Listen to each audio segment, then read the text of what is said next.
What's up, guys? Ronan here with another video, and I have a very special video today. You guys might recognize these weapons.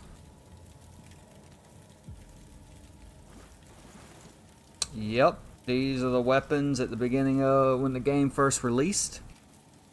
Everybody was using this weapon. A lot of people still use this weapon. It's a pretty well-known weapon. Everybody was using that exploit where they would dupe a bunch of skulls and get like infinite level when the game first released, and everybody would use this sword because it was the best sword, or at least one of the best swords. And yes, it is better on higher level builds. It is the Judge Clerics Corrupted Sword, but I have it on a level 125 build for you guys today. I figured I would just throw in a longsword build. This is probably the best one, even at lower levels. Because in my opinion, longswords in this game aren't that great. They're pretty much just weaker grand swords, but they're lighter. But I mean, even a dual grand swords with a weightless rune in it is still stronger than pretty much every longsword. But I haven't experimented with all the longswords yet, but just going by damage, these are the best. And one thing I found weird is these are really good too. These have good damage as well. But actually they're slightly better than the Judge Cleric Corrupted Sword. Yeah. But the thing is when you go to put runes in this, the second rune there is a radiance slot, and there's nothing to put on this weapon except a weightless rune, so I guess you could do that, but then there wouldn't be anything on the other weapon, not as far as I know anyway. So yeah, you pretty much only get 2 runes with this weapon, so I don't know how that would work out. It's kind of weird. But anyway, back to the build.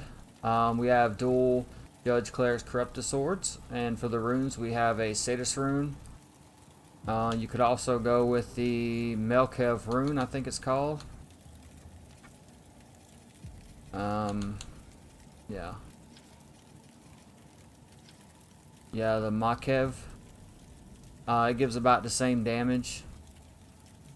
I'm actually have to test it out, but they give similar damage. Then we have Shan runes on both swords and Demexis runes on both swords.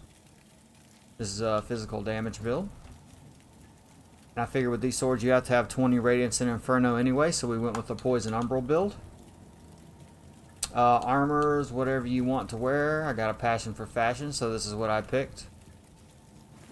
Just to be under the weight. We're right there at the weight limit with only 9 endurance. We're using the Warrior's Claw because, again, this is a physical damage build. We're using dual... Oh, not Black Feather rings, sorry. Using dual Grayson's rings. So, yeah. We'll give those a try. But, yeah, the cool thing about this build, though, is you can go any way you want with this build, really. I just chose Umbral because of Diminishing Missile. Poison weapon and Diminishing Missile usually hit the hardest in a physical damage build, because Diminishing Missile lowers the enemy's defense by 20% and their damage. So yeah, but if you want to be tankier or whatever, you go Fire. Fire looks badass on these. I also think these are just badass looking weapons in general. One of my favorite looking weapons in the game. Again, sadly, I'm not a big fan of longswords, but yeah. So yeah, we'll go in there and see how this does. We're level 125, of course, 45 strength, 44 agility, 40 vitality, and 20 radiance and 20 inferno. Let's get started. Go to our favorite punching bag, Tankard, and you'll see these weapons do hit pretty hard. We're gonna use the dual wield special attack. Like with most dual wielding builds, it's the strongest attack. It's like a truck and it's free. So we're gonna buff and we're gonna debuff. Gonna dodge his first 2 attacks. And 9,900 damage. I think that was a headshot, but that's good damage, so we get a 2-shot. Actually, these are almost on par. This build's almost on par with a Grand Sword build. It's really hard. Okay. And tank is next. So we're gonna get 2 special attacks on him, then hurry up and get a riposte. As this is a physical damage build, it does a ton of riposte damage. Just gonna keep spamming the running attack. The special attack, sorry. And I'm doing a normal attack to finish him off, normal power attack.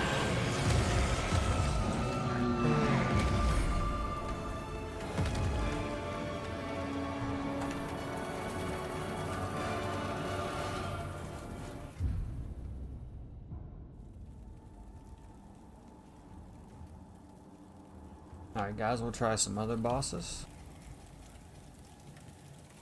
You know we always gotta beat up on the Monarch too.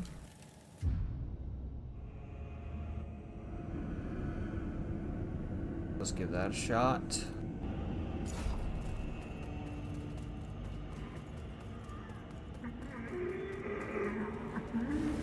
Buff up. Let's debuff him. Oh, I don't know why he did that pretty early. He didn't run forward, but I'll take it. Okay.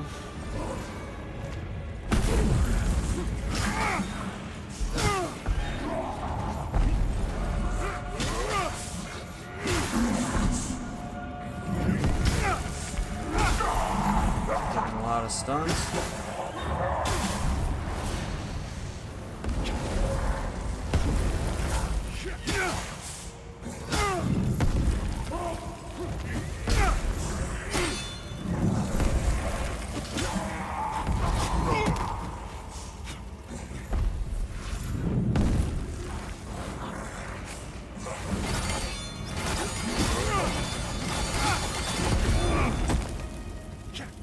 Forgetting he does that slam out. I think we got some poison procs.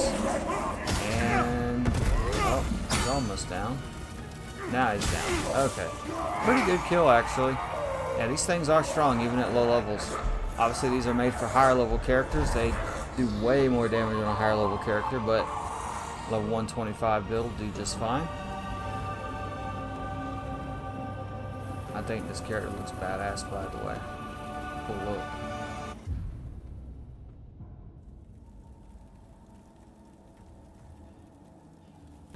If you're wondering what tink I'm using the Vanished. Really good looking tink, but you have to do a quest line for it. You have to do the Umbral quest line in the depths, I do believe. And for the armor, if you're curious,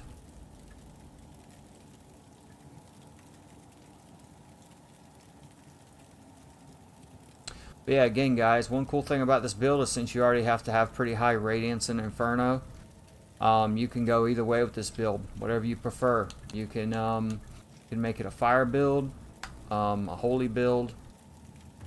Like I said, I went with the Umbral Poison build. So yeah, this build hits like a truck with just about any element. Alright, well, that concludes the video guys. I hope you enjoyed the build. I'll see you next time.